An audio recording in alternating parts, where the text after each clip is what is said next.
श्रीमद् देवी भागवत नामक ग्रंथ में उल्लेख मिलता है कि जो भक्त राधा का नाम लेता है भगवान श्री कृष्ण सिर्फ उसी की पुकार सुनते हैं। इसलिए कृष्ण को पुकारना है तो राधा को पहले बुलाओ। जहाँ श्री भगवती राधा होंगी वहाँ कृष्ण खुद ही चले आएंगे।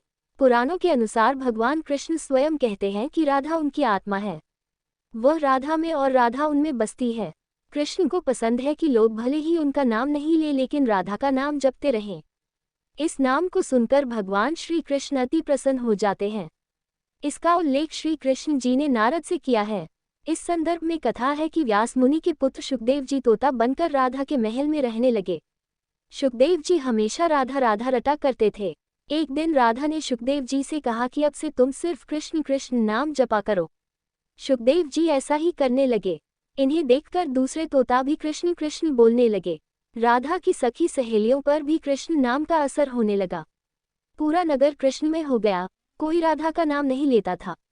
एक दिन कृष्ण उदास भाव से राधा से मिलने जा रहे थे।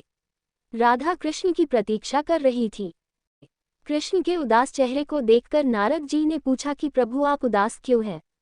कृष्ण कहने लगे कि राधा ने सभी को कृष्ण नाम रटना सिखा दिया है। कोई राधा नहीं कहता, जबकि मुझे राधा नाम सुनकर प्रसन्नता होती है। कृष्ण के ऐसे वचन सुनकर राधा की आंखें भर आईं। महल लौटकर राधा ने शुकदेव जी से कहा कि अब से आप राधा राधा ही जपा कीजिए। उस समय से ही राधा का नाम पहले आता है, फिर कृष्ण का। राधा कृष्ण की तरह सीता का नाम भी राम से पहले लिया जाता है। असल में राम और कृष्ण दोनों ही एक हैं और राधा एवं सीता भी एक हैं। ये हमेशा नित्य और शाश्वत हैं, क्योंकि यही लक्ष्मी और नारायण रूप से संसार का पालन करते हैं। नारायण लक्ष्मी से अगाध प्रेम करते हैं। ये हमेशा अपने हृदय में बसने वाली राधा का नाम सुनना चाहते हैं। इसलिए ही कृष्ण नाम से पहले राधा नाम लिया जाता है।